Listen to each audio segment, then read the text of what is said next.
No Jumper, coolest podcast in the world. And today I'm back in here for the third time with one of my favorite writers, thinkers, personalities, Ryan Holiday. How you doing, man? I'm doing good. It's good to see you. Yeah, nice to have you here, man. It's been quite an eventful year. I told you to open a shop. Yes. And you opened a shop pretty much immediately as COVID was to begin, the pandemic erupted. I closed on this building that I was going to open a bookstore in like the first week of January 2020. And then COVID happened right like a month and a half later or whatever, right as I'd hired my first people. And then, so yeah, it was a long fucking year basically. Right. Although you are in Texas, which is probably one of the more hospitable places to run a brick and mortar establishment during the pandemic. Yeah, but what does hospitable mean? Like, I think people in Texas have gotten that wrong, where it's like, oh, it's friendly to small business, but is it friendly to small business to let like a pandemic run wild and kill hundreds of thousands of people and like the pandemic is bad for business, not having to be closed because regulation. Because people are going to make rational decisions on their own, and that alone is going to massively crater your foot traffic, right? Just people not going to get lunch on a Sunday afternoon because of the pandemic, even if the laws are loose. I haven't been to very many bookstores in the last 18 months. But like, I think what I actually took from you that was really helpful was the idea of like, oh, if the shop has multi-use, then you're not as exposed. So I have like an office there and I use it to film stuff and I record podcasts there. So it like the bookstore is extra. And then I think the other component, if I was like thinking about doing retail again, I would be like retail, the foot traffic should be extra. And then everything is online. That's exactly how I think of it. The retail store is a billboard, it's a meeting place, it's an office, it's all these other things. And then the profits that you could bring in from selling stuff in the store, you kind of have to think of that as like negligible. Yes. Maybe you have a great month and you do make money in that regard, but you should be able to take the loss of like not selling nearly anything and be able to stomach that. Which I think a lot of people are like down on retail, especially from the pandemic, but I actually think like, and I got some inspiration from you on this and other people, but like if you have a big online following and if you're good at that stuff, then you can afford to do retail and do it more as like I did it because this town is near my house. I wanted to have a space to go. I thought it'd be good for the community. I wished it was there. I love books. Like how much like does it cover itself is like the 50th of the concern because I have the other stuff. And you don't have to make a bunch of lame, corny choices that somebody who's really concerned with maybe, making an extra couple $100 a month might have to do because you're able to operate it insulated from some of that risk. Yeah, I'm not like, oh, we have a great sale today. Come on. Like, I don't have to do any of that. It's like, as you said, it's primarily a billboard, a space, all that other stuff. And then retail is extra. But it's been awesome. I've loved it. And then it was amazing to have like 5,000 square feet to myself from February of 2020 to when we opened in January 2021. So it was like, I wrote the book that I'm doing now. I wrote that like in this space all by myself. I had a place to go. I wasn't like locked down with the kids. It was nice. Right. So do you feel like even though the traffic has been throttled a lot, that it's accomplishing what you wanted in that it's like bringing this sort of cultural little hub into this area that might not otherwise have as much of that? I think so. I mean, I think one of the things you learn with books too is like, if you did, and I saw Rick Rubin say this recently, it's like, if it comes out, like you already won. Like if you did what you set out to do, that's success. So the fact that it exists is like, that was the main thing. That was the hardest thing. Like a lot of people are like, oh, I have an idea to do something, and then it never happens. So to like make it exist, that was like victory number one. And then the fact that it hasn't been a colossal failure was like success 2. And then the fact that I used the space 3, 4, whatever, and then like 5, it's like, oh, it's actually been a good business. That's like all extra. Like you don't open a bike shop for the money. Right. Like clearly you love that stuff. Right. So I think if you can have your priority, I think that's the problem is people get into things that are not designed to be extremely profitable. And then their primary concern is like music. Can you make a lot of money in music? Yes. Right. If you got into music for the money, like you fucked up. It's probably not going to work.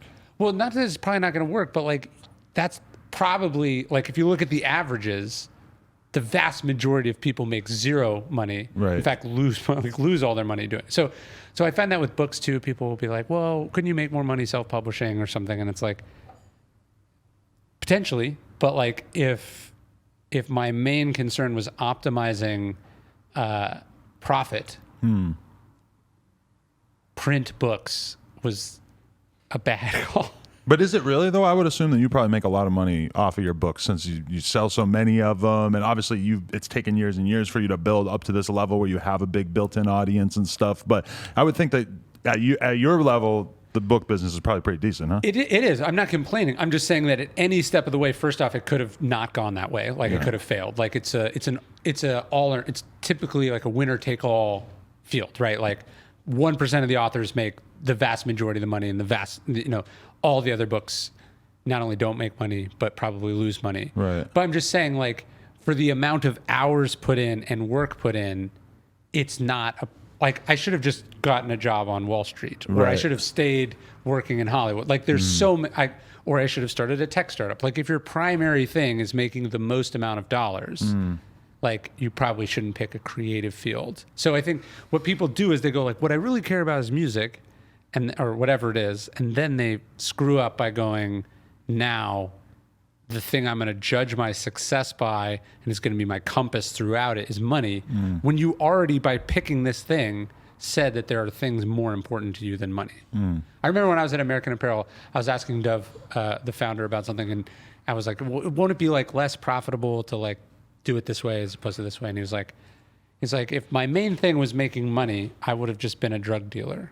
Like, because that's the most profitable profession. But it's also like the riskiest too. I heard you use that example the other day, and I'm like, okay, but that is a tricky one, because yes, like almost anybody could make a significant amount of money selling drugs, but then you're also exposing yourself to like the most absurd amount of risk. But and I would say honestly, with creative stuff, it's again winner take all. So it's tons of risk. Like how many books come out in a year versus how many books sell? I think the average book sells 500 copies. So like you're already trying to hit that lottery, and then to optimize for profit. It's not right. I mean, I think about that all the time because I'm in a lot of different businesses, right? So, I'm selling podcasts, essentially. I'm selling bike parts. I've slowly got more and more into the adult industry side of things.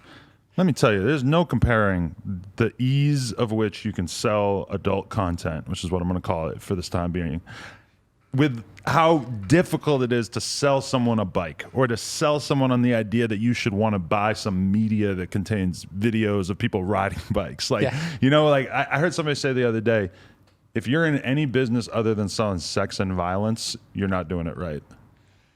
And in terms of pure ease, when you think about, we always, our whole life, I would look at the UFC and I would think, how do I make something like this for bike riding? It's a very hopeless mission, I would think.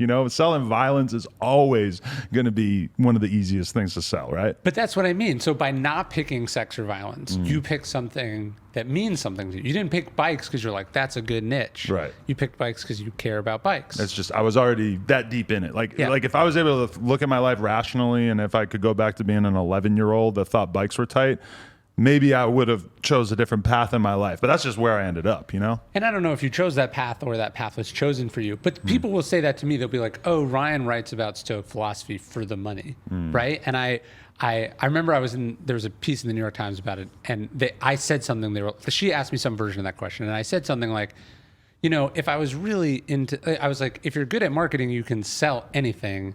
Why would I have picked this? Right. And the quote got cut to like, why is Ryan in this? And he says, if you're good at marketing, you can sell anything, to imply the exact opposite of what I meant. The point being, if what I was trying to do is make money, like apply my marketing skills to something, ancient philosophy is like the worst thing you could choose. Like, I chose it because I like it. And has it been successful? Yes. Has it reached a lot of people? Yes. Is that partly because I'm good at marketing? Yes. But from like a mercenary standpoint, if I was like laying out, like, what are my most lucrative options? I mean, you started your career off essentially selling, it wasn't really presented this way, but essentially selling, advice for marketing, which is a great niche to be in if you want to be in that world of teaching people how to sell shit. I mean, if you had doubled down on that part of your career, then I would assume that would have been like a very easy road to you being, massively successful. Well, when I went to my publisher with the proposal for The Obstacle is the Way, which was my second book at the time, another book came out between. Because I remember seeing that was what your second book was going to be about, and I was a little worried. I ended up appreciating it, but I was worried in the sense of like, I love this first book so much. This seems like a really strange departure. Well, they were very worried too. Like, they offered me less than half. Really, yeah. So because if you're like, okay, this book, the premise of this book is like, here's how you sell stuff, here's how you get attention for stuff. Right. They're like, oh, the potential path for that is this. And then when I'm like, here's what I want to sell. I want to sell this book about ancient philosophy. They were like, that market is this. So but for me, that wasn't the consideration was like, this is what I want to write about. So all of which is to say, you should decide what you want to do, like what you want to spend your life doing first. And then once you've decided that, it's not that money is not important, but you have already prioritized something over money. If all you care about is money, then you should probably work on Wall Street or start a tech startup or, as you said, sex and violence. Those are it. Yeah, because now the idea of starting a store up again seems very, very different to me than where I was at when we started out originally. Where originally I had it and it was like it's on me to maintain it. I started it out when I had nothing. Now my situation is such that the money from running a bike shop is never going to matter. The money I make by doing podcasts and content and brand deals, etc., is just clearly going to like massively outweigh that.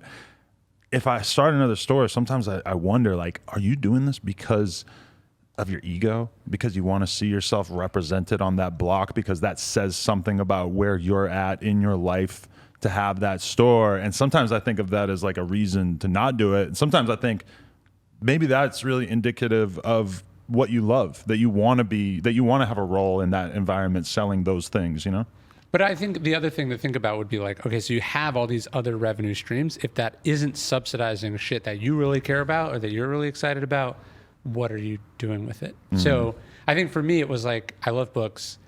I realized why most people can't open a bookstore. So like I was in a position to do it. So that's why it was cool for me to do.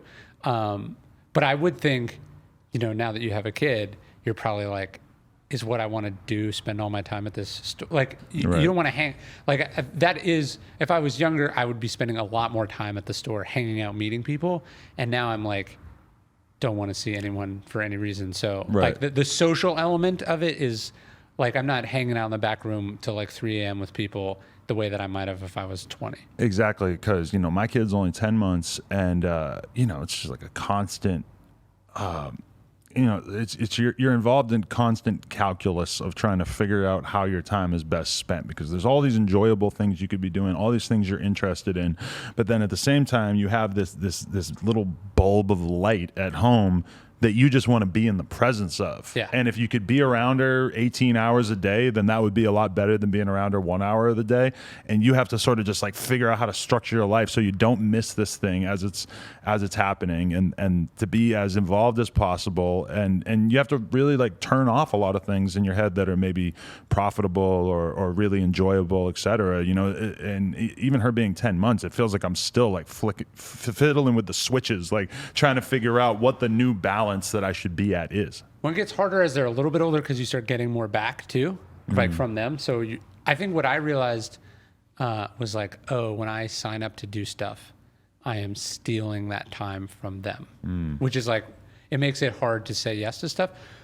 It does make it harder for me to understand the things that I see other people say yes to, who I know have kids or families. I'm like, what are you, why are you here?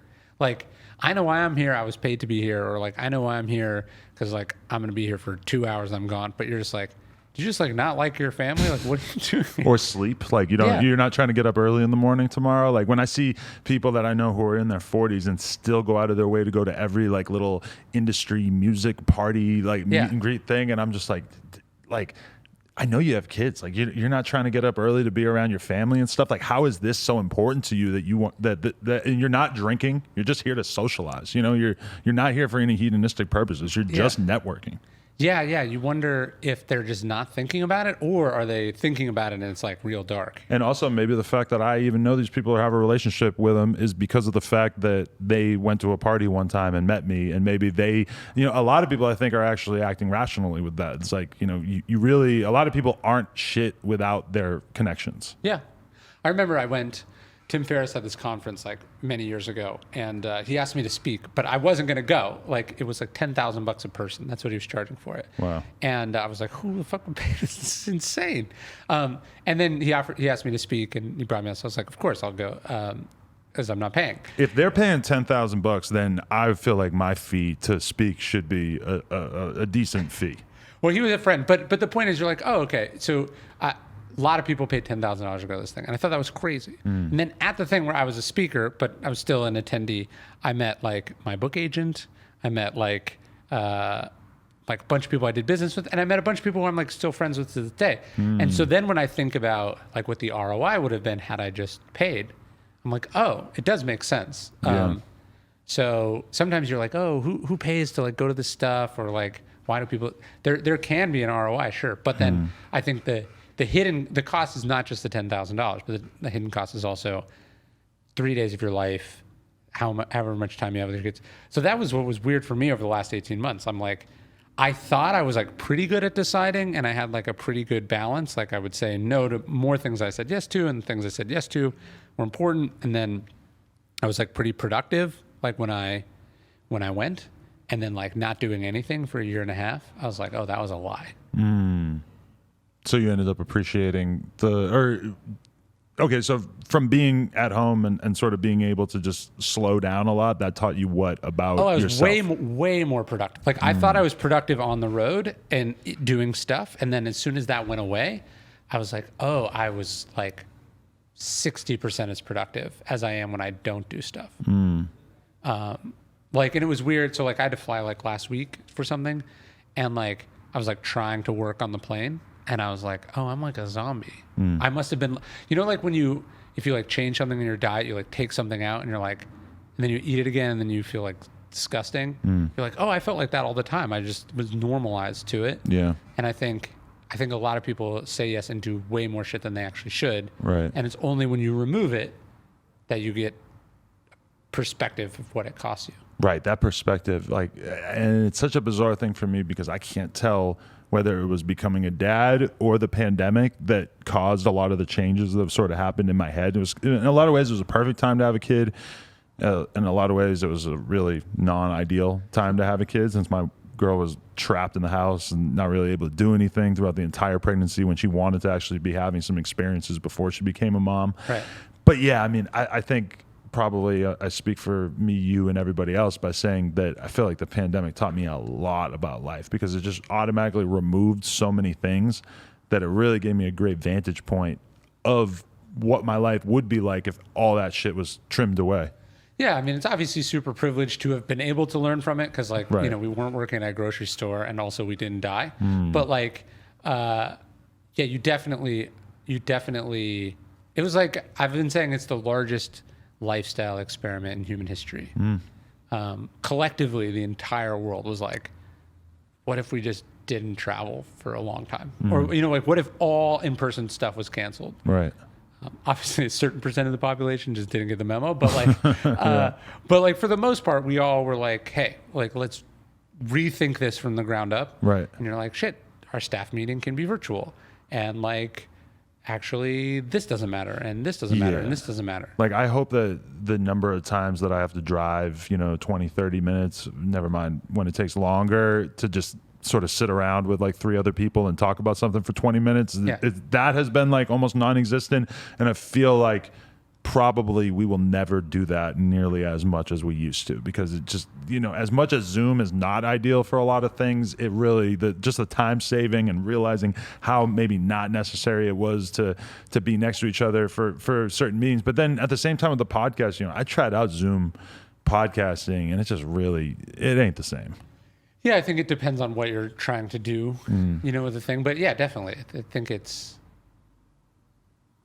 forced you to rethink stuff, or just question the assumption. And some stuff it's found out it's more important than ever to do in person. And a lot of shit, you're like, not only is it not important to do in person, I'm just not going to do it at all. Right. Your kids are what ages? Almost 5 and 2.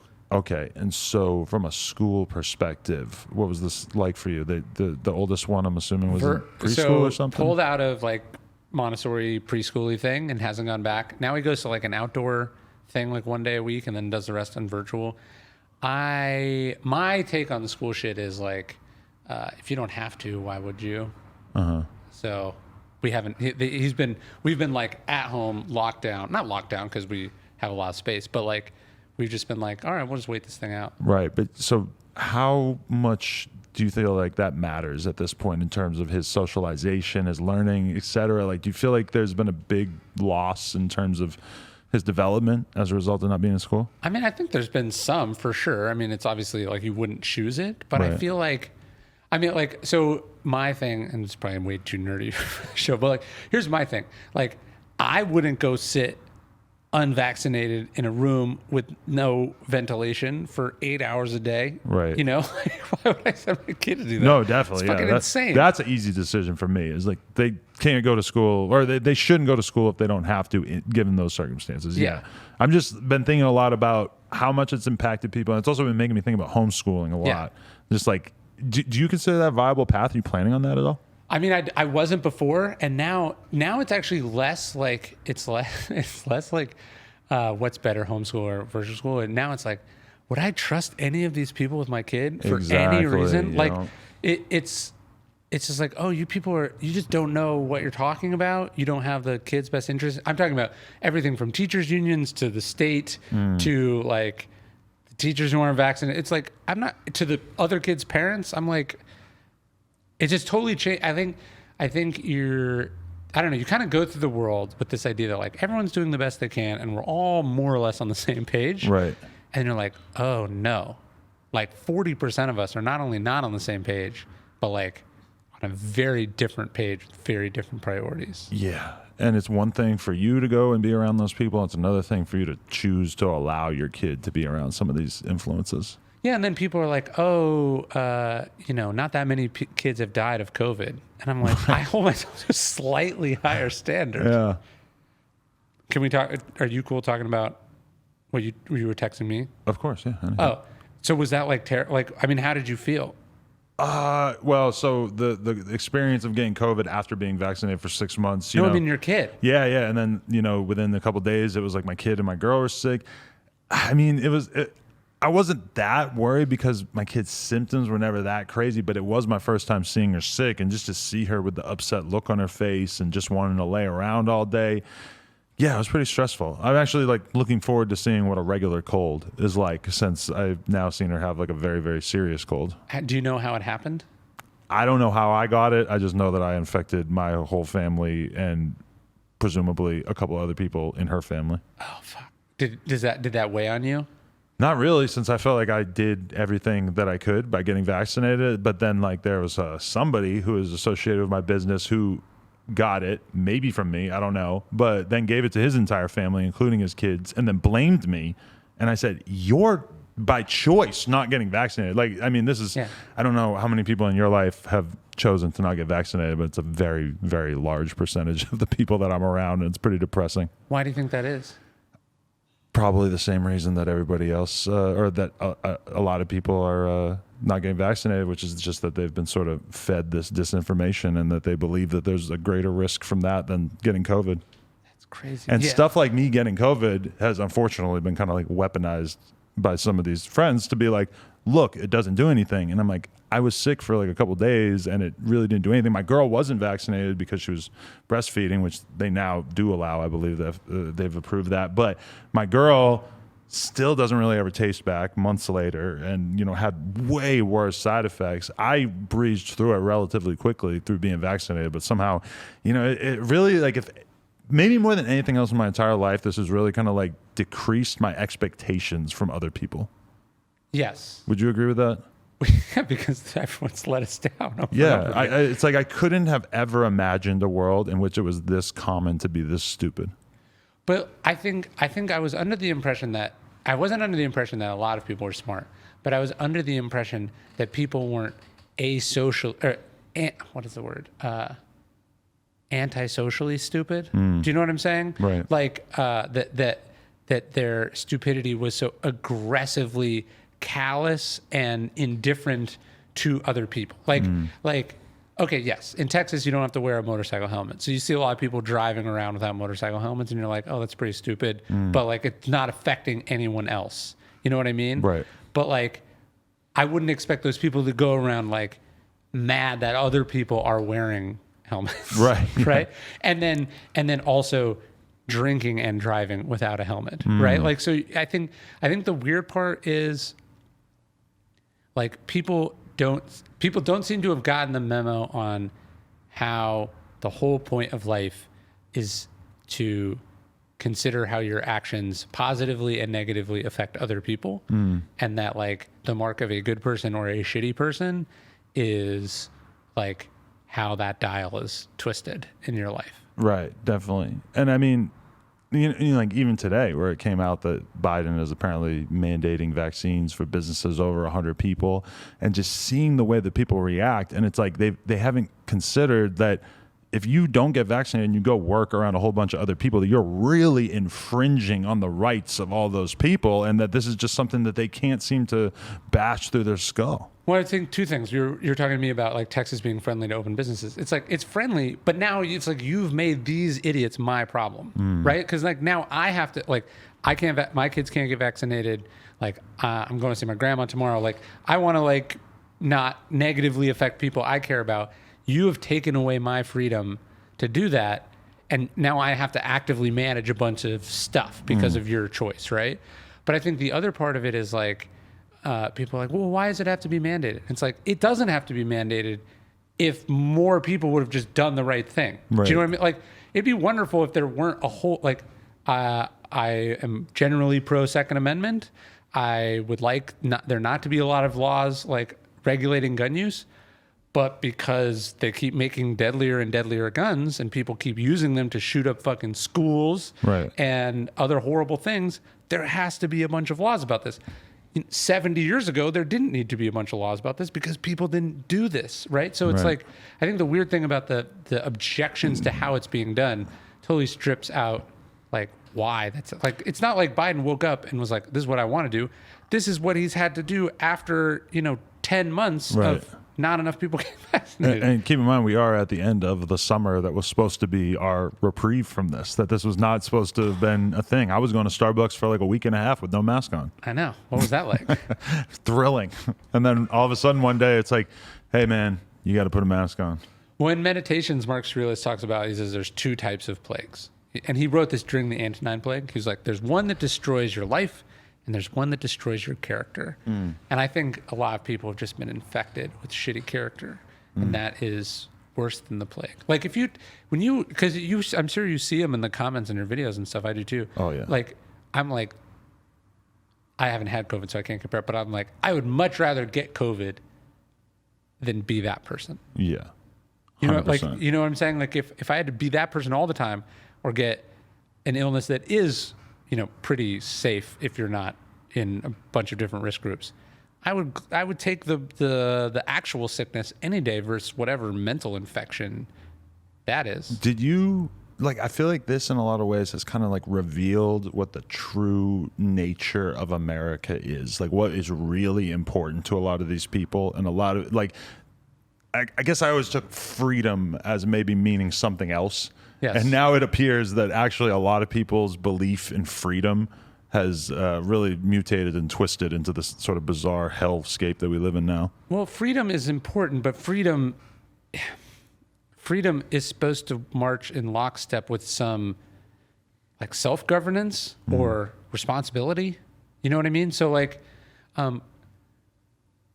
sure, should you be able to run your restaurant however you want? Sure. But if people are using that freedom to shit in other people's food and causing them to be sick, then unfortunately we have to have laws to prevent that from happening. Right. If everyone was cool, we wouldn't have to do that. And I think people have taken freedom to mean the ability to spread a virulent pandemic that's killed hundreds of thousands of people with zero societal repercussions for themselves as what the founders intended when they wrote the Constitution, which is, of course, preposterous. Right. There's been so many side effects from the age of information that we live in that we probably didn't expect. A lot of us thought that the internet was just going to make the world like a utopia and that everybody was all of a sudden just going to know everything. And it turns out that a lot of people are just going to become complete know-it-alls and basically just feel that they know more than a scientist when it comes to a deadly plague, or they know more than an environmentalist when it comes to what's best for the environment. I mean, is this shocking to you, or like does this seem like a new development, or is this something that you've seen coming for a long time, this sort of like age of people refusing to listen to experts? Well, my first book is kind of about this, right? But I think it is weird. Like, okay, why do you have your platform? Because the powers that be in, let's say, music or BMX were actually not that connected to they weren't actually as good at their job as you would think, right? Like, or else you wouldn't need to exist. So I think the hard part is like these institutions have repeatedly let us down and been out of touch and not great. So I think it's been hard for people to understand. It's like, oh yeah, they did lie to you about eggs or this or that, or carbs or something. Right. And then like adjust to the fact that like there's also such a thing as objective reality. So like you can't just choose what universe you want to exist in. Like I had someone I know I'm related to sent me a bunch of shit about the bunch of misinformation about the election fraud in Arizona, which doesn't exist. Right. And you're just like, oh, okay, you've just decided to live in a total, like, no amount of facts. This isn't a factual based opinion. This is an emotional based opinion. And like you got infected. Somehow you read something at the wrong time, the wrong place, and like it's like embedded in your brain. You can't get it out. Do you think that like media literacy needs to be taught in schools? Do you think like what are the things that could sort of start to guide society in a direction where maybe this problem isn't as bad? I think it's like Finland, some country that's like right next to Russia has like a really strong media literacy thing because they've been dealing with like Russian propaganda for 80 years. Right. And I think, we spent the last 20 years trying to protect ourselves from Islamic terrorism. Right. And ironically left ourselves wide open to radicalization and other forms of terrorism, like information terrorism, cyber terrorism, like polarization. We have been fighting like the wrong fight. So yeah, I think media literacy is like going to have to be huge. But I also wonder if just generationally, there's just like a whole bunch of people who just like had their brains broken.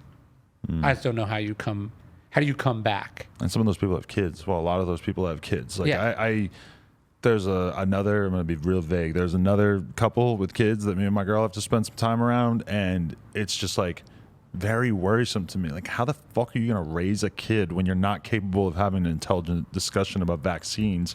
Yeah. It's just mind blowing. And especially, actually when I think about Gawker was probably the platform where I really started to learn about the anti-vaccine movement before this current pandemic and everything, where it would be sort of like entitled moms in Silicon Valley in this sort of area who weren't getting their kids vaccinated. And, I was fascinated by it early on and took it upon myself to learn a lot about it. I never would have thought that we'd be having these conversations on such a scale. Yeah, I remember one time I was like at a doctor's appointment for my oldest, and like there was something about vaccines on the wall, and I was like, I've heard vaccines cause autism. Like, what do you think? Like, I was just totally joking. Like, thought I was making like the most absurd joke. I was like, I'm having to decide what I should do, and like hundreds of people were like, the interesting thing was hundreds of people didn't get it was a joke. And they all said the same thing. So when you talk about infections, it's also really interesting. I think people who have online platforms should do a better job communicating what it's like, because I think even like academics who study it don't understand. But like, I'm sure you get it whenever you mention some stuff like this. It's like almost all the responses are like exactly the same with the same talking points. Right. And they're not like bots. These are just real human beings who've picked up like different, like it's almost like memes of misinformation that they just repeat. And so you're just like, oh, I see where this is coming from. It's interesting because like all these people, if they're going to be forced to get vaccinated to keep their jobs, and from what we've seen, it seems like most people, when offered that choice, they pick getting vaccinated and keeping their job. Yeah. So it's like, what actually ends up happening? Because, spoiler, all those people are going to be totally fine. They're going to feel totally okay, and they're not going to get sick, and they're going to like. Do you think that we're actually ready to have a moment where that many people admit that they were wrong?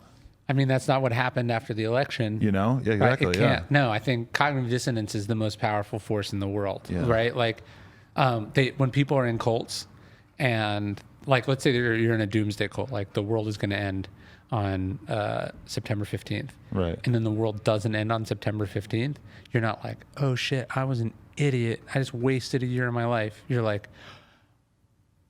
the leader saved us, and now I'm more in the cult. Or you say, oh, it's next February 15th, or you know, like I got an email the other day from someone who's like, hey, like the Nxivm cult. Do you know that cult? Yes. They were like, hey, I'm working on this documentary. I read your book, and like it's about how it's not a cult, and like he's being framed. Like, so you're like, oh, so you're in the cult, right? Like. The dude leading the cult just got sentenced like to decades in jail, was exposed as a massive clownish fraud, all the stuff.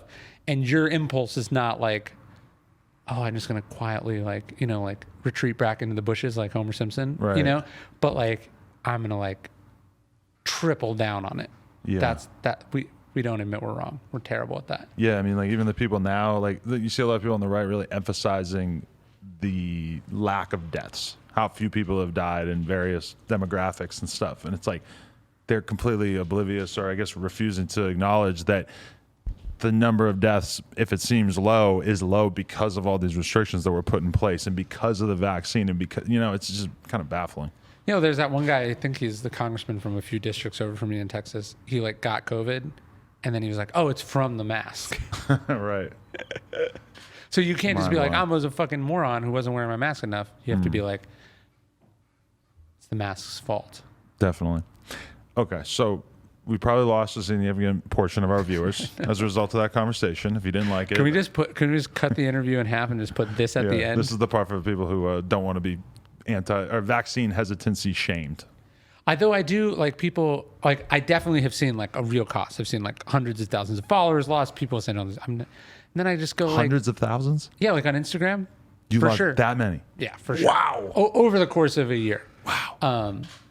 But like, it was interesting. Like they're mad, and I go like, I don't want you. You're right. Like you're even if you were otherwise not an idiot, you're not going to be a good. You're the person that sends super angry emails to customer service. Right. And what? Like this isn't like a one isolated part of your life that you're off. Yeah. Are there exceptions? Yes, I know some people who are just, for whatever reason, this is the one thing. But the vast majority of it's a mental disease. I keep seeing articles called like how to talk to a vaccine hesitant person about the vaccine. I keep seeing them, but I'm not clicking them. Like there's like a big part of me that's just like, no, like I refuse to learn how to coddle somebody as they've taken on this disposition. Like it just doesn't seem like a good use of my time. No. And actually like on Instagram, you know how you can restrict people. Right. And then like, when you see in the comments and they're like gray. Right. I kind of see them as like, oh, I just like quarantined you. Like, yeah. You're just like, you think you're still commenting. You're just wasting your own time. I do it all the time. I restrict instead of blocking because it's like, I want you to be able to see this. I just don't want you to be able to weigh in on my platform. Right. And I actually think that's the thing that the social media platforms have screwed up. Like they were like, we're going to ban Alex Jones or whatever. They should have just done what anyone who's managed an online community any time over the last 20 years has figured out. It was just shadow ban. They should have just like, they should have just cranked the algorithm way down and starved him to death. Like when you look at Reddit and they'll have like, certain sections of Reddit where they're harder to access and whatnot. Yeah, I wonder how things would have gone if they had gone that route. I think they should have just they would have had to be proactive, but I think they should have just quietly destroyed their reach. It seemed pretty daring when they banned Alex Jones. And now, I mean, they've banned the president and a lot of other people. So it doesn't really, like the Alex Jones thing seems like that. He would have never lasted. Like, I mean, but how do you view that? Well, I was at this dinner with these, like, I won't say who, but some like very high level Republican people. And they were like, we just can't have, the social media, like these tech companies like deciding what the president gets to do or whatever. And I was like, you know what? Like, I agree. But the only reason they did this is because you didn't do your job. Right. And stop this person. Like, you work for this person. You run the party machinery. You could have stopped this person. Like, Facebook only banned the president because that was the only, they did their part. Right. As opposed to literally any other person being like, this is not acceptable behavior for a human being. Right. So, like, this sort of goes to the concept of the new book. It's like, when people don't act with courage, it forces other people to have to be even more courageous later, right? Like, when you appease or you ignore, or you're like, well, I can't do this because it would be bad for me, then it's really only like the thing just continues to snowball until eventually it has to be a social media platform banning the person. Like, the person should have not been allowed to be president to begin with. First off, the Republican Party should have stopped it in the nomination part. Then the Republicans shouldn't have voted for him, and then probably should have voted for impeachment the first time, and then should have voted impeachment for the second time. Every step of the way there was a failure, and then the end, when it ended in a bloody insurrection, the thing. I mean, we've now lost even more audience. I'm so glad. Yeah. We don't like Trump either. I guess that's one thing we can agree on. Okay. That's one thing that is kind of shocking to me is how lacking in controversy banning Trump really was. Because you would think that, like, this is a hill that a lot of Republicans probably should die on if they really think that this guy's a good guy, right? Like banning him from social networks. A lot of them feel very aggrieved. But all things considered, you really don't hear a lot about it. Well, they were relieved because somebody did their job for them. And then and then the sad part is, though, they were like, oh, now someone did it. So, like, we can actually act like we're more pro-Trump than we are because it's gotten taken care of and it'd be low cost. There's that famous quote, but I actually heard it directly from some people. They were like, after the election, they're like, he's obviously didn't win, but what's the harm in humoring him, right? He'll come around. So, like, I think there's been this repeated failure of courage and a repeated failure for people to do their jobs. Like for instance, should Major League Baseball move the All-Star game because Georgia passed some, like, voter restriction law? I mean, that's not what Major League Baseball wakes up and is like, let's insert ourselves into a political controversy. But, like, so many people before them should have stopped that or, taken stand. So it's like, I think that's what happens. Like, people don't do stuff because they think it's somebody else's problem. Right. And then eventually somebody's like, well, I'll at least try. And then we're really hard on that person. It's kind of a weird societal phenomenon. Very weird. So, okay, your books, it feels like you always just have this, like, burning desire within yourself that, you just have a topic that you just have to get out there. So with this book, what was it that you wanted to bring into the world? So there's 4 virtues in ancient philosophy: courage, self-discipline, justice, wisdom. And obviously I think those are good ways to live your life. Right. And so I'd just come off this, what was like an accidental trilogy. Like, I wrote The Obstacle's the Way, then I wrote Ego is the Enemy, and then I wrote Stillness is the Key. And they worked as a trilogy, but they weren't, like, intentionally a trilogy. Right. And then so I was sort of thinking, well, what it would be cool to actually do a trilogy. So I was thinking about that, actually do a series. And then I was like, what would I do the series about? And then obviously sort of seeing what's happening in the world, the courage thing came up. So that's just the first in a 4-book series. Okay. And so what drew you to the courage part, and what is it about that you really wanted to highlight? Well, I think it's what we're just talking about. Like, there is actually all of it, from the financial stuff to the political sort of medical stuff. Is like, there is no way to live life without courage. Like, you can't, like, to decide to diverge from a conventional path, to decide to sort of decide what success means to you, to put yourself out there either financially or creatively or emotionally is hard. And then also, like, yeah, you're in the middle of this pandemic, and I get there are risks to a vaccine. They're very low, but like it is an uncertainty. But like, do you not have what it takes to deal with uncertainty? Like, can you not do that? Right. So I think courage is the thing that makes the world work. Like, I don't think anyone would want to live in a world without courage. Right. And like the world we exist in right now, the good parts of it are there because of we are reaping the benefits of courageous people, whether it's the people who did, conquered the elements, or people who, moved from one country to another, people who fought in wars. Like, it's fucking scary to be alive in the 1930s, but they got through it. Do you feel like our society now doesn't incentivize courage in the same way that it might have previously, or how do you think about that? Well, I think we incentivize the wrong kinds of courage. So like, I think a lot of people think they're being courageous, even to go to the vaccine stuff. They think they're like, I'll lose my job over this. When you see those school meetings and shit, yeah, they definitely think they're courageous. Yeah, but they're missing what courage is about. Right. Courage has to be in pursuit of something good. But I think generally we all admire courage. That's the irony. So for instance, take whistleblowers. Like, we all retroactively like whistleblowers. We're like, this person stood up, whether it was like Daniel Ellsberg in the Pentagon Papers, or like that dude like exposed what Vietnam actually was. But like, he was not a hero when that happened. Like, he was like worried about getting killed, right? Like, so I think we miss that. What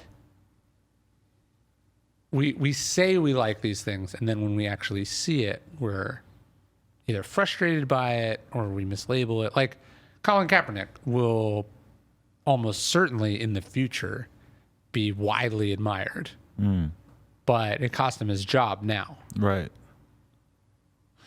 Yeah. And I mean, he's certainly widely admired by a lot of people right now, but yeah, definitely came at a huge toll on his life.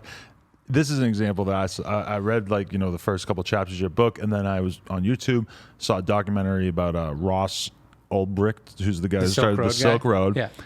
And it occurred to me, this is a dude who had a lot of fucking courage. It's just that the way that the world panned out after he took on this courageous act was not the way that he thought it would. He thought that what he was doing was going to lead to a world in which drugs were legalized and in which there was this open marketplace for drugs, and that he was just going to be the first person who had made it possible. Instead, he's spending the rest of his life in prison. He was bad at predicting how the world might go, but it certainly was a courageous act at that time, right? I mean, look, starting any business is courageous. Starting any extra legal business has a certain amount of courage in it. But the thing about Ross Ulbricht, he is not in jail for the Silk Road. The murder. He's in jail.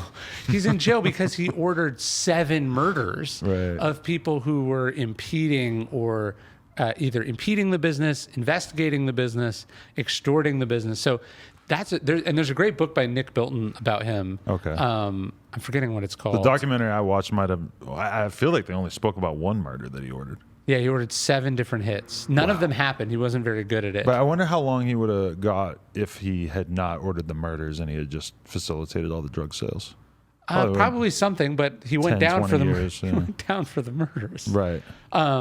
So I mean, that's an interesting, like, sort of Breaking Bad tale, which is like you start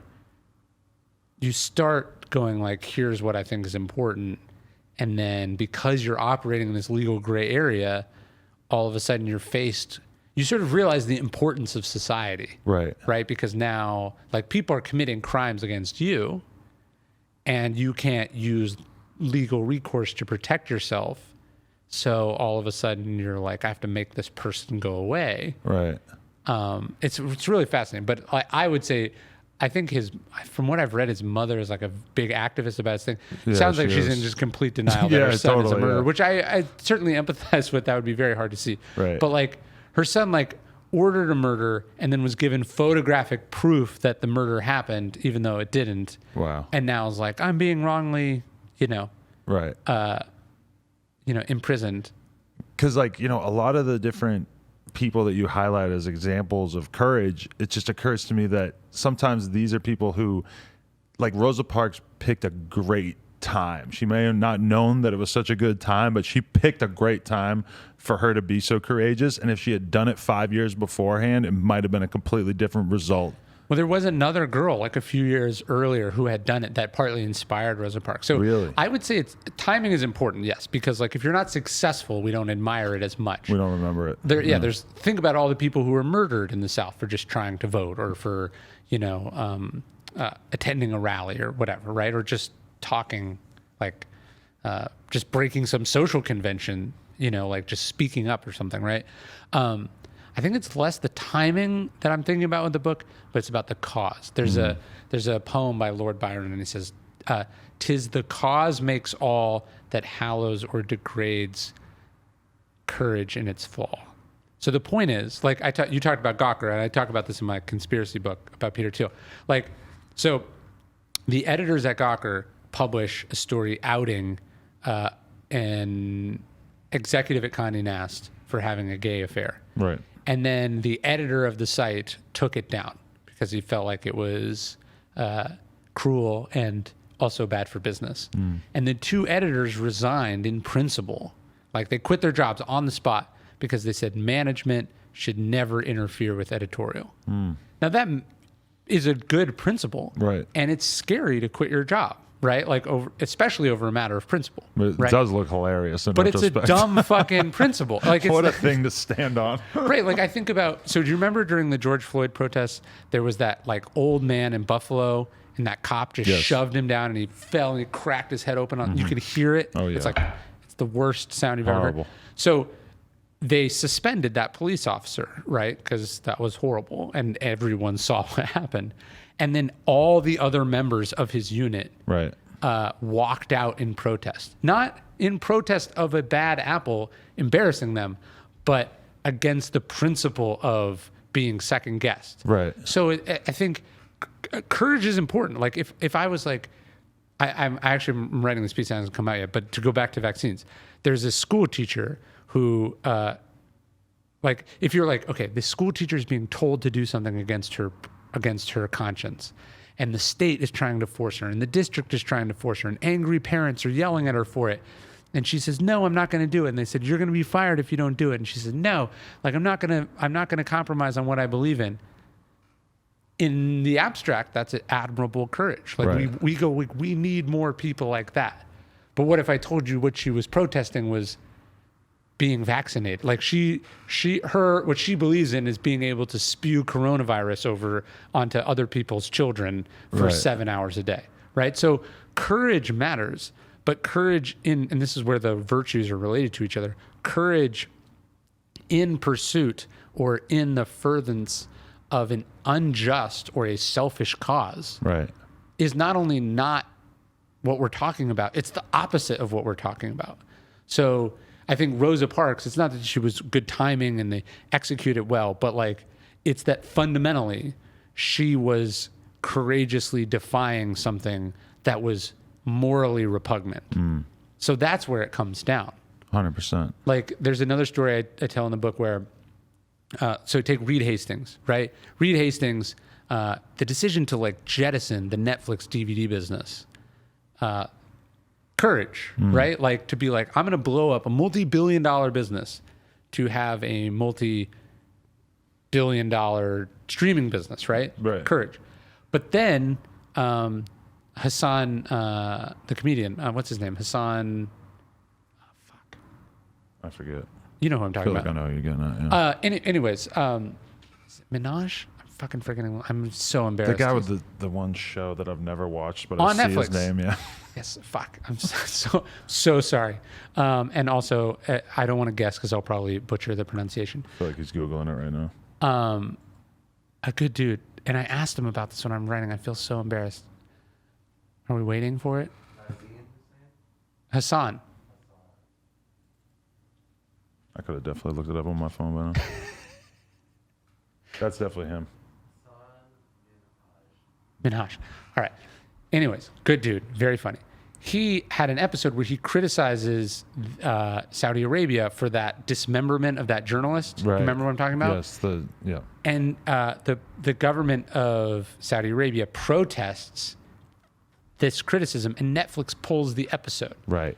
And Reed Hastings goes like, who generally I respect as a leader, but he says, we're not in this truth to power business. We're in the entertainment business. Right. So like, again, courage in one aspect of business is admirable, but then a lack of courage where business and moral obligation comes together. Oh yeah.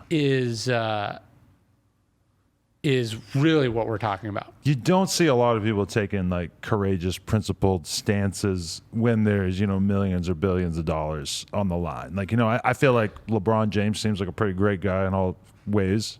When LeBron James talks about China, he's not going to fuck with his China endorsements. No spine. You got no spine.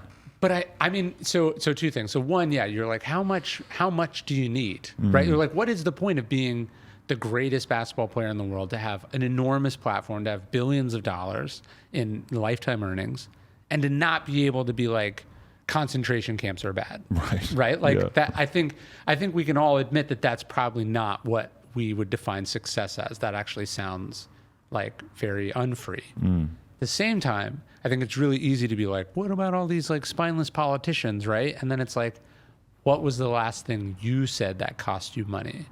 So like as an example, one of the ones I talk about in the book is a couple years ago, CVS decides to stop carrying. How's there a bee in here? Wow. There you go. We were trying to kill that bee with the salt gun for so long earlier. Holy shit. Something must have happened to him that he just You probably wounded it. Well, no, he's definitely just flat now. Jesus No, Christ. I mean, you wounded it with the salt. Oh, man, he just fell out of the fucking sky. That was biblical. Only on Ryan Holiday's interview would that happen. What was I saying? Man, that bee really just cleared my brain out. Yeah, I know. Well, because you're a bee, you're like, fuck. Yeah, I mean, at first it was kind of scary, and then I was like, oh, he's barely moving. Oh, so like CVS decides to stop carrying cigarettes. Costs them like several $1 billion a year in revenue. But not only does it decrease people smoking at CVS, but rates of smoking across the board goes down. Really? Yeah, because people are just like, it's too hard to smoke. I can't get it at CVS, so That's I'm just crazy not that going would to have that much of an impact. But to me, the thing is not like, oh, I can't wait till I'm the CEO of CVS. I'm going to do something like that. It's like, what is a business decision you have made where you have put societal impact over your profit? I think about this with like the stuff I make at Daily Stoic. We make these like challenge coins. I think I gave you one, yeah? I think I did get one in the mail at one point, yes. So like I could make that a lot cheaper in China, but I make it in the yes, US. I do have this one, exactly, yeah. I make it in the US, right? And like that costs money. Right. Right. Like you make products, like that it's cheaper to do it. You can do it in the environmentally exploitative way. There's so I think really what you should take from this stuff, it's really easy to just like sit on the sidelines and be like, so and so should do this. LeBron James should fucking talk about China. Right. But I think it's really like where at your own small scale, where do you put your what is the word? Where you put your money where your mouth is? What is it costing you to believe what you believe? So you had me thinking about Rosa Parks, and then like, moments later, I'm, looking at Twitter and I see a video of these Afghan women protesting, and I'm promptly getting, smacked in the head with the butts of rifles and shit. Right. And I was like, that's some fucking courage right there, because they probably did not think that there was anything else that was going to happen aside from that, And had, it's not like when you and I, like, oh, let me put my my post to black today in honor of, where you're like, not only is there not a cost, but there is a social benefit to doing it, right? Like they had to know, I think where it's real courage is they had to know not only we're probably going to get hit in the head with a rifle about this, but it's probably going to make next to no difference for me personally. Right. Right? Like when you're like, oh, I'm going to do this risk, but I've actually done a calculation and I'm pretty certain it will have a payoff for me, if not immediately, then down the road. Right. I think like real courage is when you're like, I'm willing to be cannon fodder. 100%. Yeah, definitely.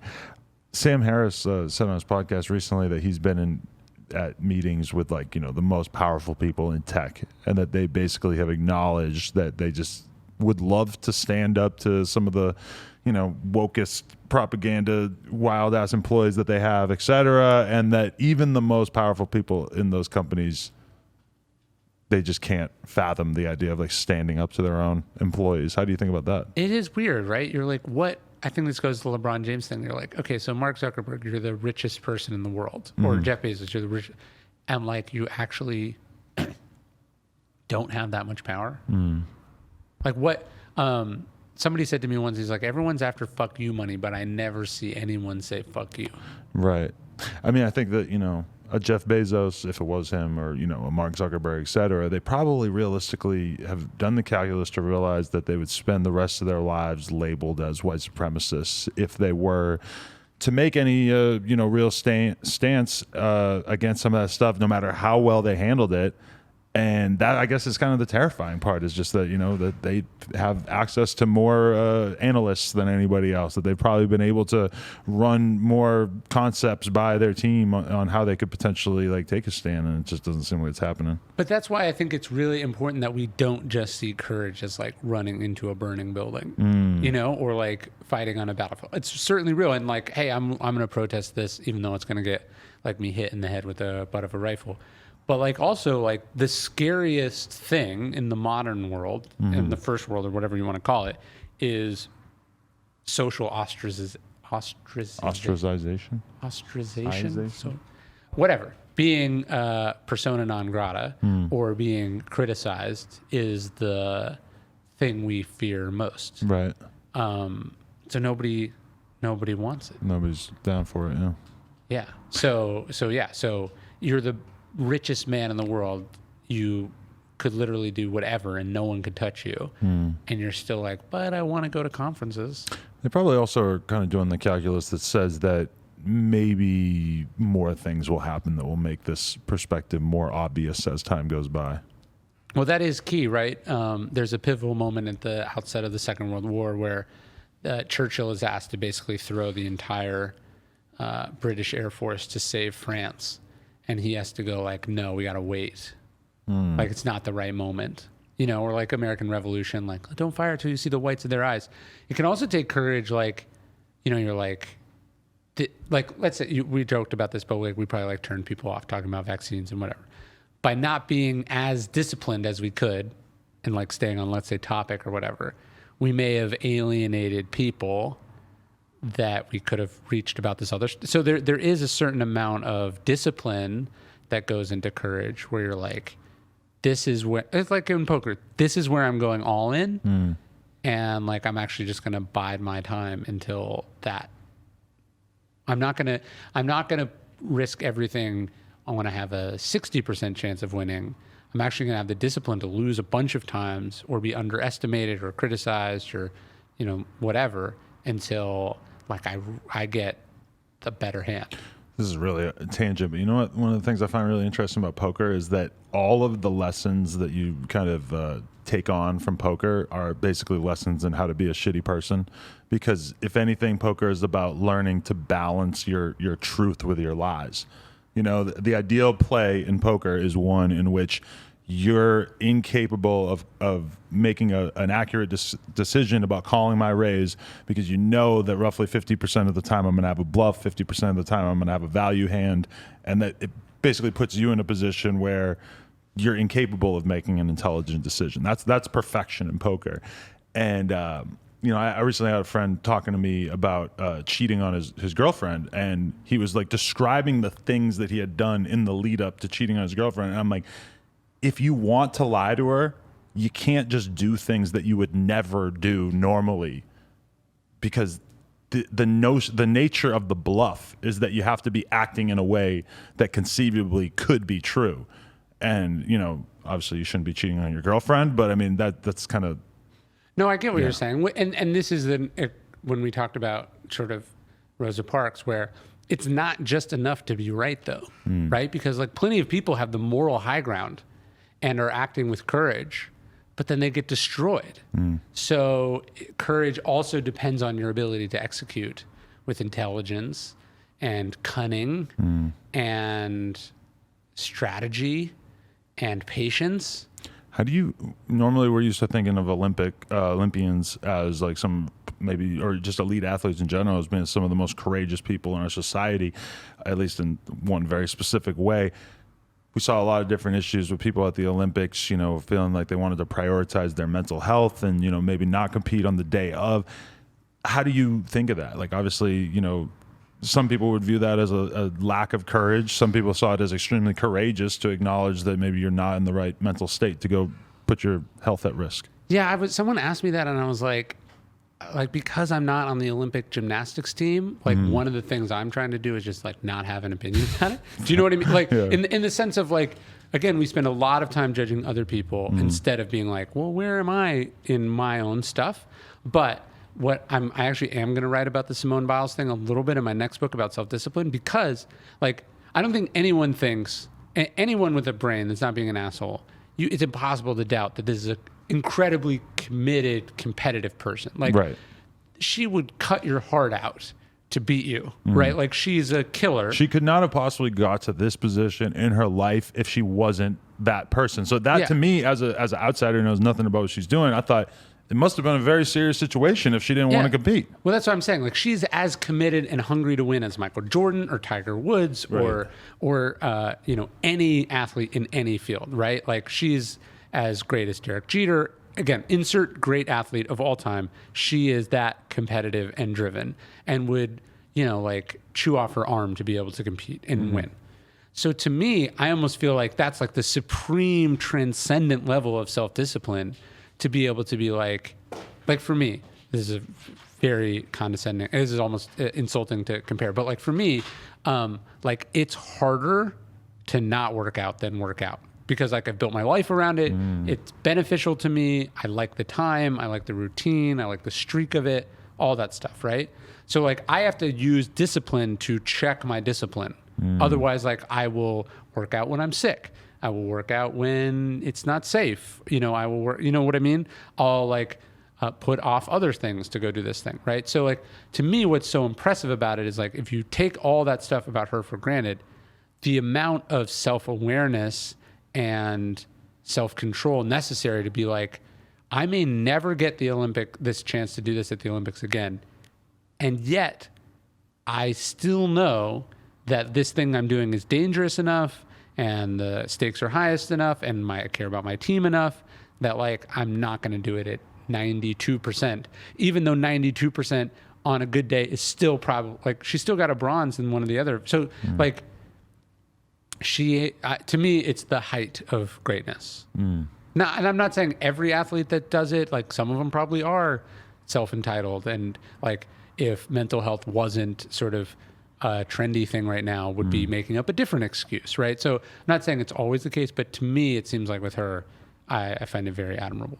Yeah, the Olympics is a weird time in our society where we get to see all these normal people have extremely strong opinions about the nature of sports and the rules and stuff, and all of a sudden I love how people want to decide that it's actually okay to test positive for marijuana, but like only when it happens to somebody that we like, then you know it's okay. And it's like, do you really want to support or watch sports in which the rules can just kind of be fudged? Like, that's the ultimate thing you don't want. And obviously we all agree that if this girl wants to go smoke a joint before she runs in the Olympics, who the fuck cares? Right. But, you know, if there's going to be rules, and keep in mind, we live in one of the societies on earth that is the most open-minded to marijuana, where it is still federally illegal. Right. I mean. No, I think about that too, where like some of my friends that are sort of center or right are like, you know, like this trans stuff, like these trans women in sport, like, you know, it's blah, blah, blah, blah, blah. And I'm like, you don't give a shit about women's sports. like this is a totally made up thing that you've gotten, like you don't care about them. So your opinion about whether, you know, this trans person should be able to play in women's sports, yes or no, is clearly about something else, right? Like all the people who are mad about Lil Nas X and you don't give a shit. You know, this is obviously about something else for you, right? And you're just making it about, you're using this opportunity, just like you don't actually care about the vaccines, because, you know, if Donald Trump had come out and said vaccines were good and Biden was suspicious of the vaccine, you'd be fucking having vaccine boat parades with you and your idiot friends. Wouldn't it have been so great if Trump had just been pro-vaccine from the beginning? And it just hadn't become politicized. I don't know if that's possible. But well, the irony, like I think this is where ego is the enemy, right? So you take the raw materials of Trump. Trump is old. Trump is fat. Trump is a germaphobe.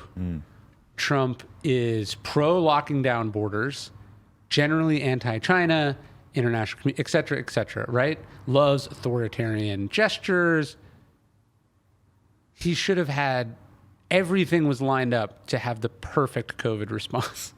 But because people he didn't like and generally didn't like him were taking the pandemic seriously, he reflexively did the opposite. I see that. I think that's what's like, people are like, why is Kanye doing this or that? And it's like mostly like some sort of primal spite. Right. Like, does Kanye really give a shit about Marilyn Manson or any of these people? No, he's just like, I saw this at American Apparel. Dove would, the more incompetent an employee was, the more they fucked up, the more he liked them because it was triggering something in him where like a lot of people were critical of him. He was bullied, you know, like so he would just like, it just has nothing to do with what you think it has to do with. So the irony of Trump is that his ego and his desire to own the libs ends up owning himself and then tragically killing hundreds of thousands of people. Yeah, that Kanye thing specifically was kind of weird because he brought out the baby at the same time. So it's kind of like, here's the baby who's just been, you know, canceled for using some homophobic language and saying some ignorant things about AIDS. Here's Marilyn Manson, who's been accused of a bunch of sexual assault. That moment to me kind of reflected like they tried to take me down and it didn't work. Here, I'm going to take these guys who are in the process of being canceled to various extents, and I'm going to use them to sort of, you know, if it wasn't for like the gospel nature of the record, which that kind of makes me see it through a lens of like, you want these guys to be forgiven. Yeah. Presumably, at least in Marilyn Manson's case, before the trial takes place, which is kind of confusing. But I feel like that was the narrative that, you know, and it's almost impossible to make sense of what the fuck kind of narrative he's trying to string together is, you know? Yeah, I think it's just a sort of intuitive, like almost childish, like, oh, this is controversial, this is bad, this is getting criticized, so like I'm gonna go towards that. Right, and when we say like it would have been nice if Trump had been pro-vaccine, I mean, Mitch McConnell's out there telling everybody to get vaccinated, and you don't hear anything about it. It doesn't seem like you know the Republicans don't even treat that like it's real. Yeah, it's nuts. It's nuts. Trump is vaccinated, I believe. Yeah, you got it. Everybody at Fox News is vaccinated, which is kind of a topic on Twitter today. Yeah, and you can't come in if you're not vaccinated. I think they even have, like, you have to prove it, so they have a vaccine passport. I think people don't understand. The irony is they don't understand that they are not just being conned, but they are the victims of, like, they are being, like, the people who care the most are the people who are bearing the consequences the most. Right. Which is kind of a relief. Like, you know, if you want to kill yourself, then there's really, you know, there's nothing for me to say about that, right? Like, that's your business. Yeah. No, it's just tragic. Yeah. The collateral damage. And how long it might take before they're forced to, you know, fall in line or acknowledge that in some way, I guess. Yeah. There's been a lot of conversation on Twitter. I'm sure you haven't seen any of this, but it's basically some guy asked, what would you take, $500,000 or lunch with Jay-Z? And so you get the conversation about, you know, a lot of people that think they're really smart are saying that obviously you should take the lunch with Jay-Z because he could put you on game that'll create so much value for you, et cetera. And then in my opinion, there's a lot of much more pragmatic people who are like, you should clearly take the $500,000, and Jay-Z would tell you to take $500,000 because realistically, what the fuck? I'm kind of answering the question for you, I'm assuming. But like, you know, what? There's nothing that Jay-Z could really tell the average person about running a business that they couldn't get from their local Barnes and Noble in like a couple hours. So a couple years ago, this guy like showed up at my house, like found out where my house is, and he showed up at my house, and he came from like Australia or something. It was like terrifying, and I wasn't even home. My wife was like very nice, but she was like, "You picked probably the worst state in the country to show up unannounced, right? You know, to someone's house." And anyways, I ended up like bumping into him, or I forget how it went, but I talked to him for a minute. And I was like, because I didn't want him to, like, because then I was going out of town. I didn't want him to like come back or something. And I was like, all right, so you can ask me like one question. Like, you know, I'll give you like 5 minutes. Like, what's your question? And I forget what the question was, but it was something I have talked about on like, 50 podcasts. Right. So it was like he flew across the ocean, like paid all this money, showed up unannounced at my house to ask a question that he could have gotten from like not even research, just like spinning a wheel and picking one interview that I've ever done. Right. So I tend like people are like, oh, I need a mentor or whatever. And it's like, it's true. I mean, could you get $500,000 worth of advice from Jay-Z or $500,000 worth of connections from Jay-Z? Yeah, for sure. But like, have you exhausted like way lower hanging fruit? Like this guy's written books. Yeah. He's done interviews. He's done all these books albums. about him? Yeah, there's all these Right. albums full of advice basically that you could cull from that. Yeah. Yeah. It's kind of a mind-blowing question that anyone is even considering the But one I think option. but I think people like the lunch option or the travel across the country option or the like why you have to keep the location of this place secret or whatever.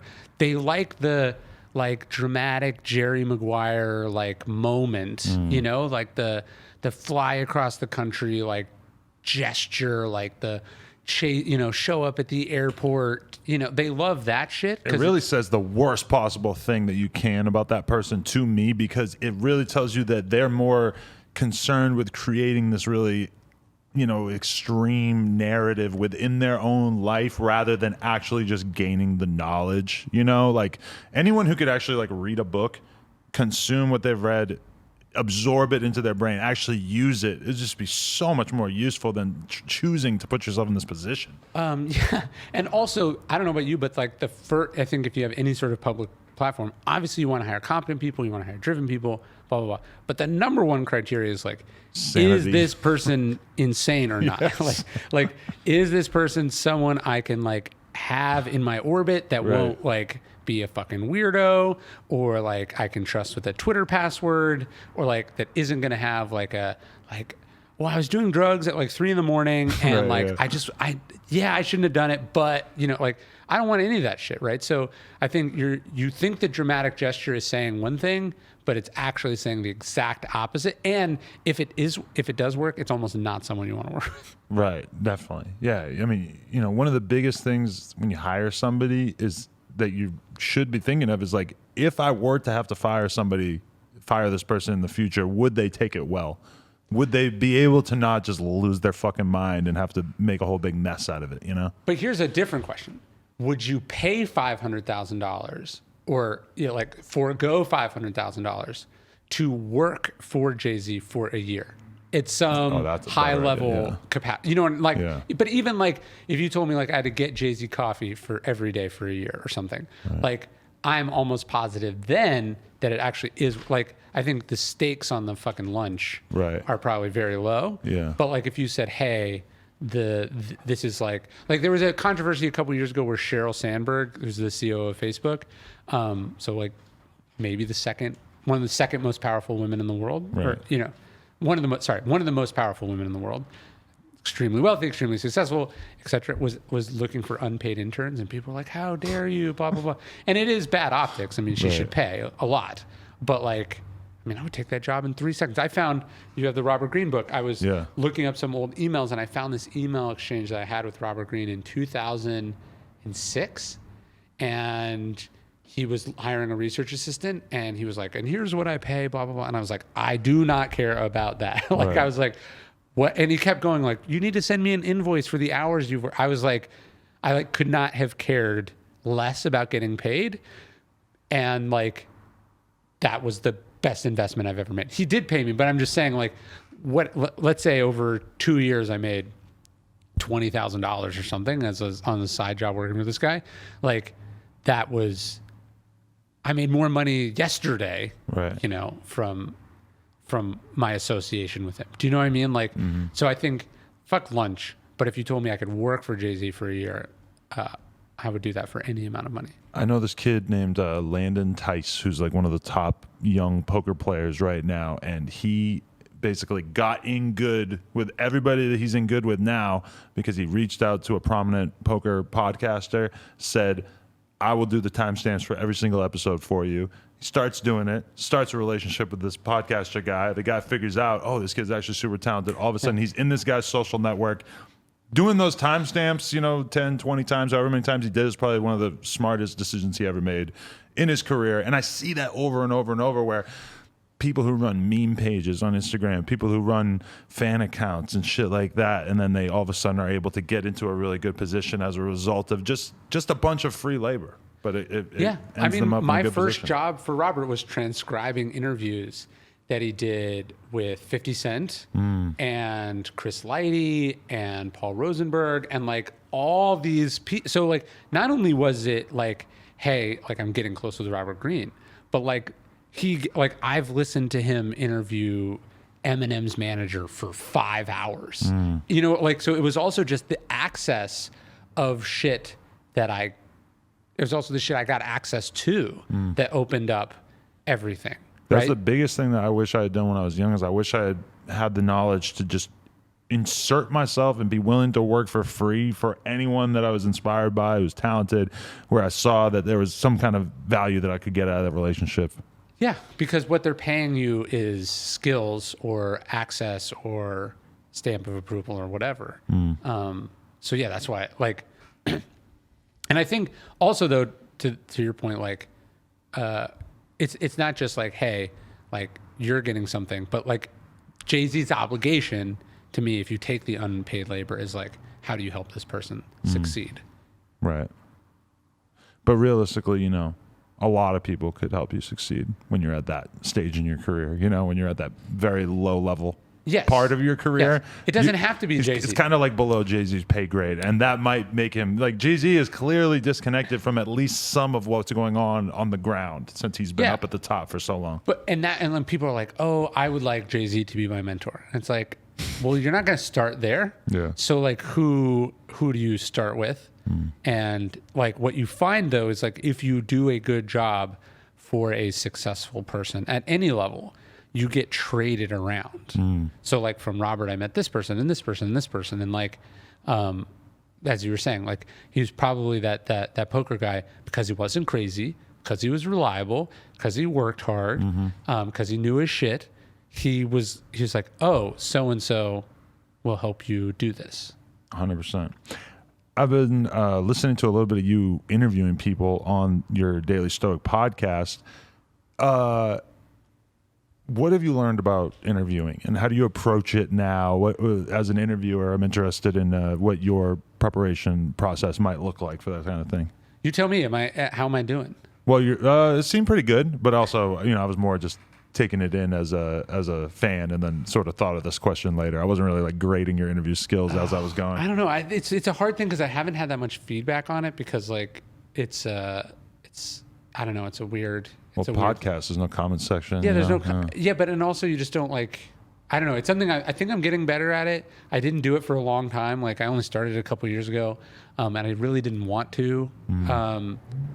But then to go to what we were talking about earlier, if I could choose between podcast and travel, I would choose podcast any day because I don't have to go anywhere. Right.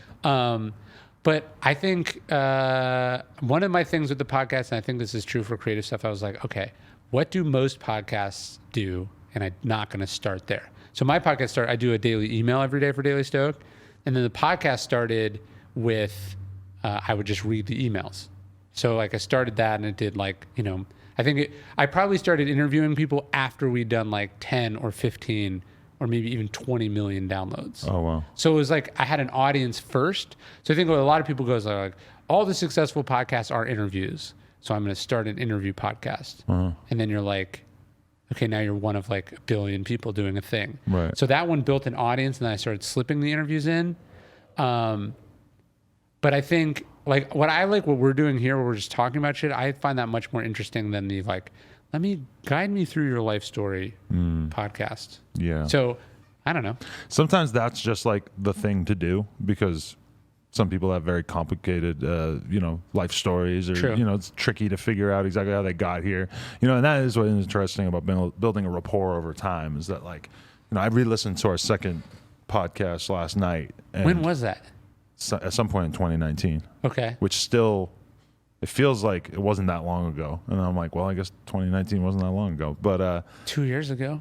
Yeah. But, I could see myself growing and changing as a person so much when I look at different interviews. And man, I was just talking too much. I think that's the number one feedback that anyone gets when they listen to their own. Slow it down, simplify, ask simple questions. Yeah, and yes, for sure. And sometimes they don't even need to be questions; they can just be like a word. Yeah. But yeah, no, it's really hard though, because if you want to have I feel like when I look back on my Jay-Z level lunches, like people I've had lunch with that are at that level, when I come back, I'm almost always sitting in the car being like, I fucking talked way too much. Like, and it's embarrassing, right? Because you're like, I went to have lunch with Jay-Z, which I didn't, and then I talked to Jay-Z. Like, why did I give up $500,000 to talk at Jay-Z for an hour? Right. And that's kind of like, that's the crazy thing about being Jay-Z in that situation. It's just that if you're Jay-Z and you've seen it all and you've done it all, it's like you're not going to be anywhere near as eager to share information. But what's interesting is like I've watched Jay-Z get interviewed by like Larry King, and answer some very basic questions that he would never be asked that in a hip hop setting. Yeah. But meanwhile, if he sat down with a real hip hop interviewer who was asking him such basic questions, he's talking to Larry King like a baby, because Larry King is at a baby level understanding of where Jay-Z comes from. Yeah, although like I found this with athletes, and then when I was supposed to do this book with Birdman and Slim, right? And I would ask them questions, and I think they were very used to music and hip hop and art, and athletes are very used to. I don't think it's a race thing. I think it's a industry thing. They're just used to like bullshit answers. Do you know what I mean? Like they're used to just being like either saying shit that's not true and like they know it's not going to get fact checked, or like speaking in really broad general cliches, either because they haven't really thought about it or they don't actually want to be doing this, or they're like really afraid to be vulnerable. And so there's this kind of like, this is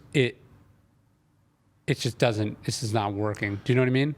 Yeah, like with Birdman, like I feel like every interview Birdman has ever done, clearly he has understood, and the person on the other end of the interview probably understood that this is about promotion. This is about marketing. And I mean, a Birdman interview where you actually got him to bare his soul and talk the way that he might talk to like his family or his girl or whatever would be beyond fascinating. But definitely that's something I run into with rappers sometimes, is that the idea of being truly open is tough. And like, how are you going to write a book about that? That's got to be and you think about it's like, what, this guy came from the worst projects in America, like survived horrible stuff, built an enormous empire as a performer and as an executive, like clearly one of the smartest music executives to ever live. Right. Like I wanted to talk about that.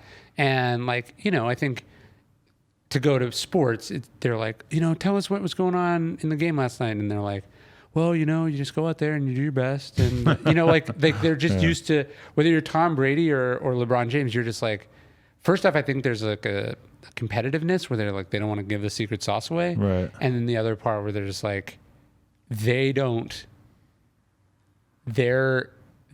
are physically articulate as opposed to verbally articulate, in the same way that like I'm verbally and literally articulate, but like couldn't express myself with the same physical coordination that they could.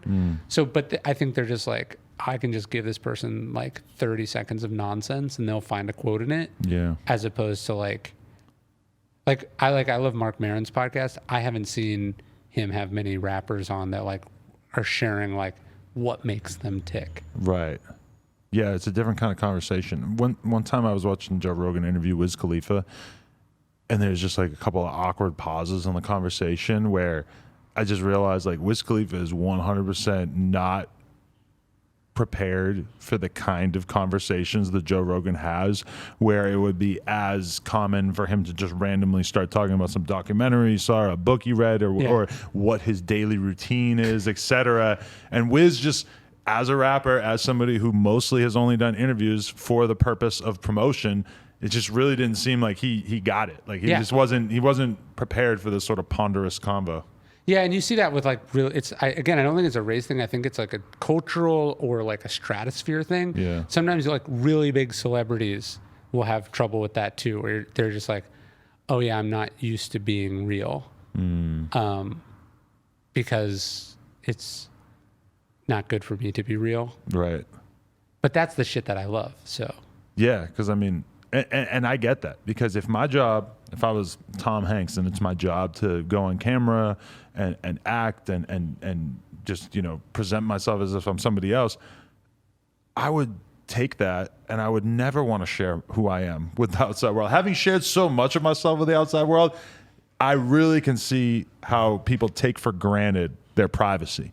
It would be so amazing to have the world know nothing about me, but then to be able to go and do this job and make insane amount of money and then just go home and nobody knows anything about you. But I feel like everybody wants to find out what it's like to be famous, Yeah, and I think there's also something ineffable about that experience. And so I think that's, for instance, with athletes, they're like, I'm trying to explain to you, some like sideline reporter, about what it's like to play in the Super Bowl and bring, a team back. Like, we don't exist in the same planet. And I think that was a little bit with me and Birdman, where I was like, I was probably not the right person for the book. Maybe I was, because like, I was coming at it like a baby, and I actually was interested in it, not interested in like the gossip or, promotional side of things. But I think it's also like, are you willing to like share with this person? I wonder if you had spent 6 months with him, what you could have gotten out of him, or how close you could have got to him, which I think would say mostly stuff about him, because I just don't, I was listening to a interview that John Caramonica did with the guy whose name I'm forgetting, but who wrote the book about DMX. And it just really sounded like he had to put the hours in to eventually get those moments where DMX just fully opened up to him. But you're also talking about like one of the most emotional, open rappers of all time right there. It's a very different situation than Birdman. And that he was like that on the spectrum. If DMX is like open and emotionally vulnerable, oh yeah, what does that say? Because I wouldn't Birdman's describe on the other side of the spectrum for sure. But on the artist spectrum, like if you're like DMX, where are you putting him on emotional openness compared to like insert singer-songwriter? You're not like... DMX is a 10 in terms of emotional openness in rap music. Like he's like the most open, or was, rest in peace.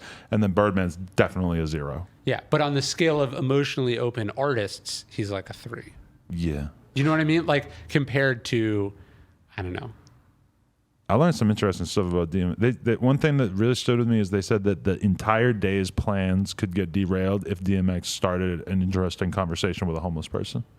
He could cancel the whole day's plans to sit in a parking lot and just talk to some homeless guy he met. That's nuts. He was operating that fluidly. Like he just wasn't concerned with what he had planned or who was waiting for him, the schedule he was on, which I don't understand. That sounds cool to read about that afterwards. On a personal level, I don't know that I would have been able to stick around and stay on board for any of that. Like I got shit to do, man. Yeah, of course. And probably towards the end of his career, I'm not sure there was that much going on. It's probably fair, yeah. I swear I had something else I wanted to bring up. Okay. I did want to just ask you about this, because I figure that you have a lot of experience with seeing animals lose their lives, basically, from being on the farm and whatnot. And you've had, or as an animal murderer, I don't know what's the accusation here. What are you saying? My cat's dying. I've had him for 15, sad. 16 years. He's about 18, 19 years old. And I've never felt this way about losing a pet, because I've never really lost a pet before. Do you have to deal with this all the time on the farm? And does it get easier? There's a huge difference between pets and animals. But you have to have a connection with a lot of the animals too, right? No? With my pets, yes. But with animals, no. Really? So we had this goat. It was our first goat, our second goat, and its name was Biscuit. And it escaped one day, and it got impregnated by my neighbor's goats, and it came back and went into labor. And my wife was like helping with it or whatever, and he ended up dying. And as my neighbor was leaving, he was like, "What are you gonna do with the goat?" And we were like, "I don't know, like bury it or something." And he's like, "Do you mind if I take it?" And we were like, "Why?" And he was like, "Oh, well, I was gonna feed it to my dogs." It was like I was like just a raw goat. And he's like, "No, I just like barbecue and feed it to my dogs because it died in childbirth. I don't know if I skipped that part, but the point is, if someone was like, "Hey, could I have your dog who passed away? Right. Feed it to my dogs," I'd be like, "Are you a monster?" Right. So there's like livestock and stuff is different. And I remember we had this pet goose, and we had it and a couple other geese, but one was all like the our vegans favorite. are calling us hypocrites right now, by the way. Yes, this was our favorite. But like one day it got attacked by something and it got all cut. We took it to the vet. We spent like $400 getting it stitched up, like on a goose, right?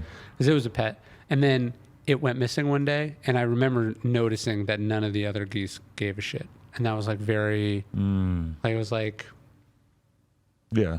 Like, if This you don't is how- care about your own people, then how involved no, but it was am I just like gonna this get? is what animals have. Like, so memento mori, the idea that you're mortal. Like animals are just like sometimes we're here and sometimes we're not here. Right. So I do think animals are a good reminder of the fragility of life. Right. And again, it's like, okay, does your cat want you to be sad that it's dead? Right. No. Definitely. The more I think about it, the more I feel like the part that makes me sad is seeing this animal who was really with me through like the vast majority of my 20s and my 30s, who really like symbolizes to me a big chunk of my life. I think that's what It feels you're like grieving. that's what I'm really losing, and that's the scary part, because he you know, it's probably gonna be painless when he passes. Obviously, I knew this was coming. You know, it doesn't really. I have a dachshund. My wife and I got a dachshund like 13 years ago, 14 years ago. It's really old, and it sucks now. Like it's old, but like it's like as it got old, it's kind of like it's not got mean, but it just like forgot all its training and is like kind of a jerk now, and like so it'll obviously die at some point, probably in the next couple of years. And like I think what I'm sad about is just like, to me it's a similar reminder, but it's just like, oh yeah, when you're young, everything was like sweet and fun and easy. And then like, this is like what happens when you get old, Right. is that stuff gets hard and you get bitter and resentful. I think the thing about animals is that they are a way of sort of seeing yourself from a distance. Yeah. But that is very sad. Yeah. I think the other thing is like, that's probably the longest chunk of your life of anything. Like, do you know what I mean? That's the thing you've done Pretty or much had my for the whole longest. adult life, since I got him at like 22 or 23, like right when I moved out the house. Yeah. Yeah. Yeah. The more I think about it, the more I feel like saying goodbye to a part of my life that is the sad part. 'Cause there's nothing really that sad about, you know, a cat living 15 extra years that he probably wasn't going to get to live, you know, and having a good life. You know, it's like it's hard for me to find the sad part to that, you know. Well, so one of the things that changed my perspective on death, Seneca talks about, he says, don't think of death as something in the future that you're moving towards. Think of death as something that's happening now. So like the time that passes belongs to death. Right. Which is a totally weird way to think about it. But like, so like you go like, okay, per the actuary tables, like I'm going to be 80. So I've got, 50 years left or whatever. Right. You should think like, how many years have you died already? Yeah. So like, you're like, oh, it's not like your cat is moving towards death and that's sad. It's that actually like you're both dying all the time and your cat is dying for the final time before you. Yeah. And I think that is, you're like, oh, okay. Like I have to get like, your cat lived for 15 years, like actually was alive and like lived for 15 years. How much of the last 15 years did you live? Right. Probably not as much as a cat. No. Yeah. Because you dicked around or... I did. I fucked off a lot. Yeah. Cat really did all that he could do. Well, because the animal is just like present and alive and like doesn't, like in some ways it's simpler because it's just like, I ate some mice today and I feel like the biggest thing that I've got throughout his life was just this sort of constant reminder that it's okay to not be progressing. It's okay to not be doing anything. Presence. It's okay to just be still, as you have written of. No, that's what I get from animals too. Like I have this donkey and he just stands there like all day. He could stand there for like 3 hours in the same spot. And it's like, oh yeah, that's you. That's like, that's your job. Right. It's just like, you're not like, but I gotta be over here and I gotta be over there. Right. Gotta do this. Just like, didn't die. Good day. Yeah. That's what's nice about having a kid too. I'm looking at my kid just playing with shit, and it's like that's more than enough for her. You know, she feeds off the boobs. She plays with these blocks. She's great. And it's weird to see her knowing that she's going to transition into someone who demands much more to make her feel like she's living. Yeah. And I think with kids, it's kind of like with cats. Where you're like, oh, the box is also the toy.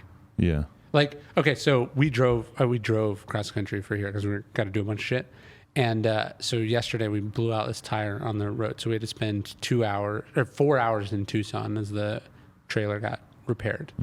And so first I was some time in the car, and then like we took it to the tire store, and then we walked across the street. There wasn't like a park or anything, so we walked across the street and we hung out in this cemetery for like 3 hours, just like hung out there, doing nothing, which I would never done in my life, and probably won't never do again, and probably wouldn't do in an actual park either, right?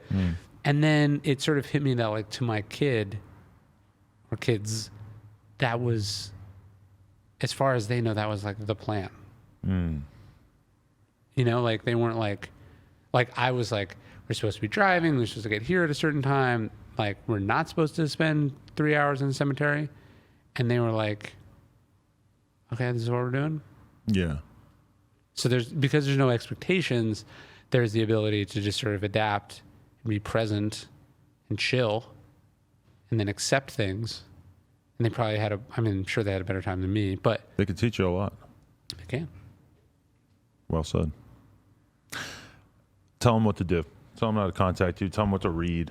The new book, Courage is Calling, which I have over there. And then, did I give you a physical copy? Not yet. Can I go get it for you? Sure. Yeah, let's do it.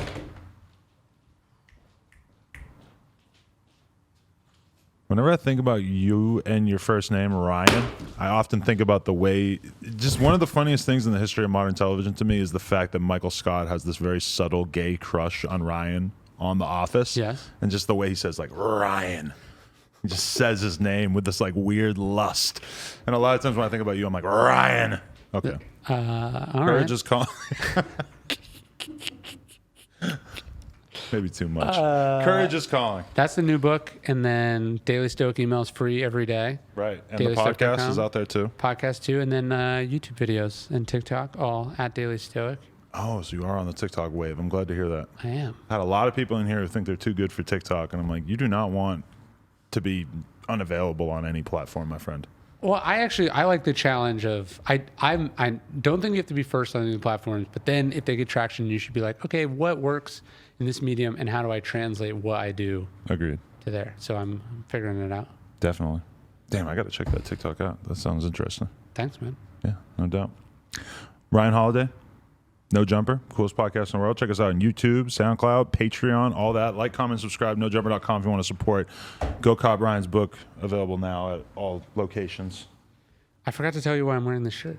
Because you wore it last time. Yes, and because Andrew Schultz said I wasn't a real Iron Maiden fan. That was literally the first thing in my notes was Andrew Schultz doubted you, or at least had some. I don't remember if this was the same shirt. I think it's a different one, but I wanted to prove that I have more than one and it wasn't like a stylist picked out thing. You and Andrew Schultz side by side is so fucking funny to me because you have this one person who's like just very, very sincere and one person who just refuses to accept that you are sincere. But I guess if we made it this far without having a full discussion of that, then we're probably better off. No, he's fucking hilarious. But Yeah, that's a fact. Thank you, Ryan. Appreciate you, man. Of course, man.